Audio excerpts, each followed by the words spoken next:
Got a 7-pin Zeiss Ikon Euro in the vise today. Here's the key. We can see clearly 1, 2, 3, 4, 5, 6, 7 pins. Works beautifully, of course, as you can expect. I've got no C-clip in the back, so make sure you do that correctly, haven't you? We're going to try and pop this open using a Peterson pry bar down the bottom here for tension. We're going to go in with a Sparrow's Euro, and we've also got one of the SF devs for backup in case we need to go deep. Let's get started.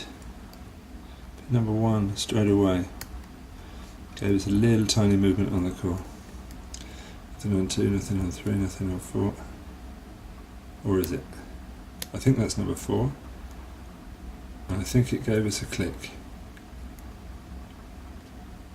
I think that's number 5 then. And that gave us a click too. So I think that's number 6. But it may well be number 7. It gave us a click. No, that was number 7. Okay, let's come back to the beginning. Get a bit more zoom. You don't really want to be looking at my hands, do you? Number 1 feels good now. Nothing on 2, nothing on 3. Maybe something more on 4. But it actually felt like something else sprang up when I tried to hit number 4. So what was it that sprang out? That's the question.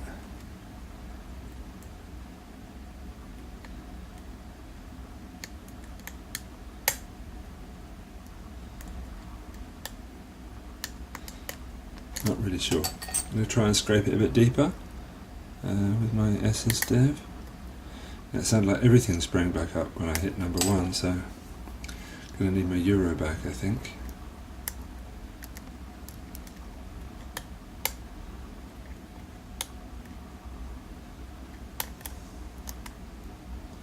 It's a very, very crunchy lock.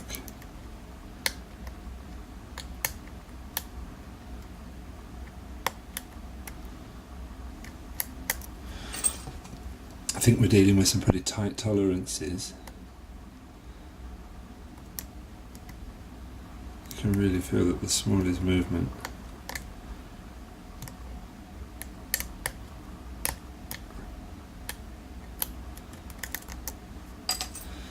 I'm a bit lost now. Yes, we've got a little tiny movement on number 1. I think number 1 wasn't quite set. Let's go back and see what else we've got. Now we've got a binder here.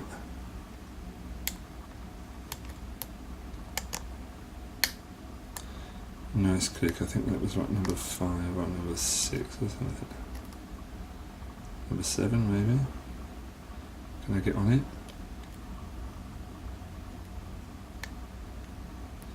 No, it feels okay.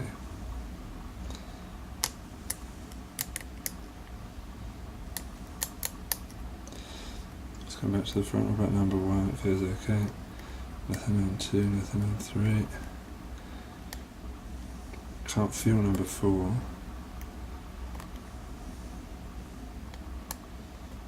Right, just going a bit deeper. 1 still feels okay.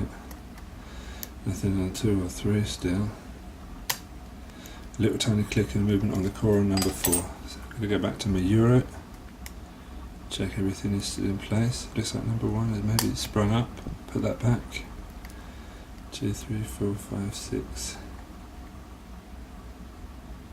Is that number 6 that's binding now? Or is it already set? It's difficult to say. Let's see if we can pop over the top.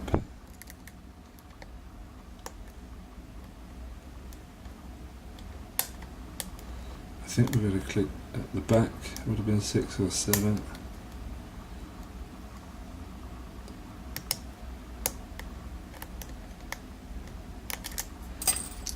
Still not sure, still no full set.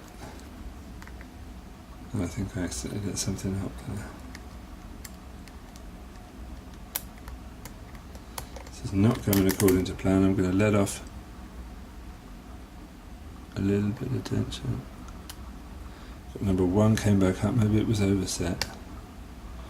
Now it's in place. There we go, at the back again.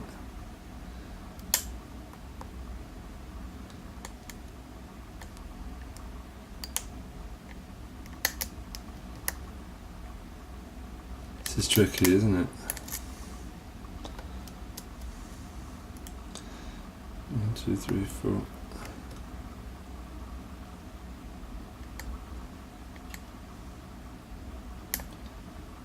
A little tiny movement on the court, playing with number 5.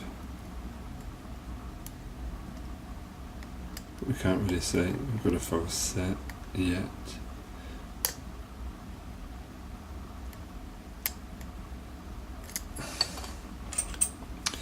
It's number 7, which is the lowest set of all. And I did get a little movement on the core there on that as well. I think we're going in the right direction, it's just taking a long time. 2, 3, 4, 5. We've got a binder.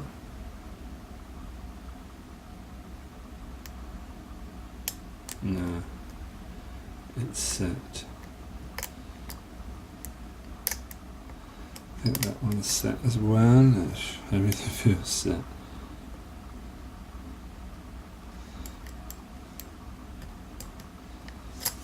I think maybe number 7 is not as set as we think it is.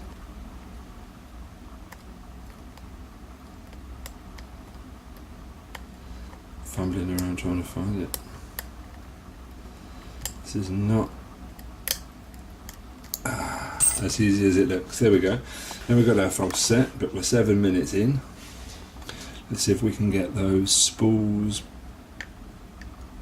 A little movement on the cork touching number 3.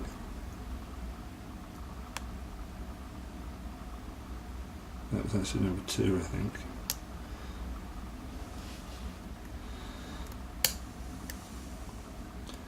I think that was number 3.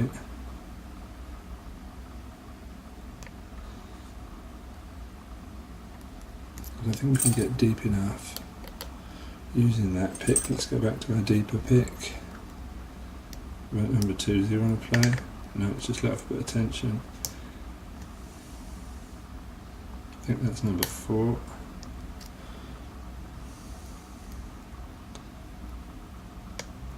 That was number 2. This is what number 5.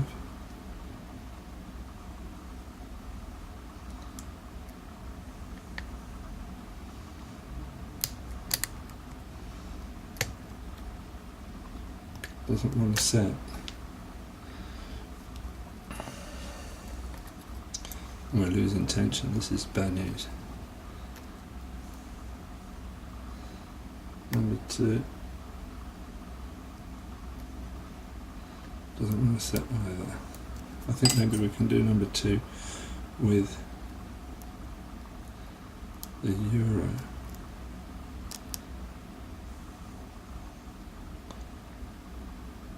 No, it's not ready.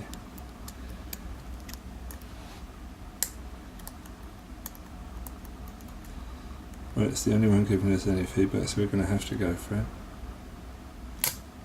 And the lock is open. Well, it took nearly 9 minutes to open it, but I'm happy with that. Okay, so let's get her gutted.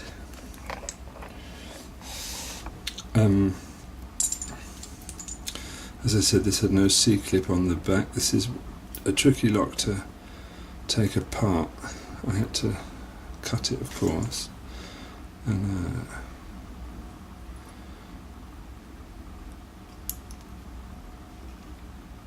oh, sorry. As I said, it does have master wafers in it. I'm a bit reluctant to take them out because I would still like the key to work. So let's put this here. Let's put this here. Let's get into gutting mode. Wait. And try not to lose the camera.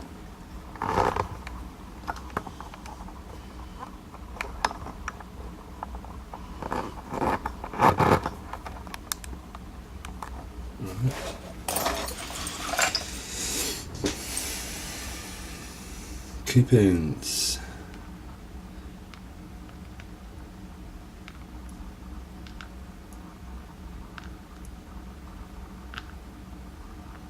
So we've got wafers in 5 and 6.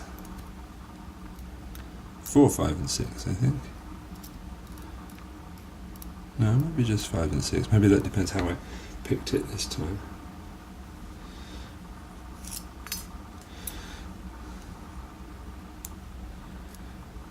Standard in 1, spool in 2, spool in 3, spool in 4,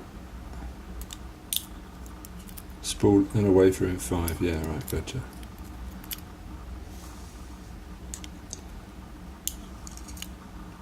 Spool in 6, and standard in 7, that's right, that was the one I had to get deep down on to get my false set. That makes perfect sense, doesn't it? Let's have a little zoom. We can see. So nothing really special in terms of pins. The spools are pretty standard small spools. All of the key pins are standard. So nothing really exceptional going on in the pinning, just the fact that we've got really nice tolerances and 7 pins, of course. So that was our little Zeiss Ikon. Something strange in the core. We've got some kind of pins. I'm not quite sure what they are, if they're for some kind of drilling purposes or whatever. But there's 2 of them, and they're kind of obliquely set into the core.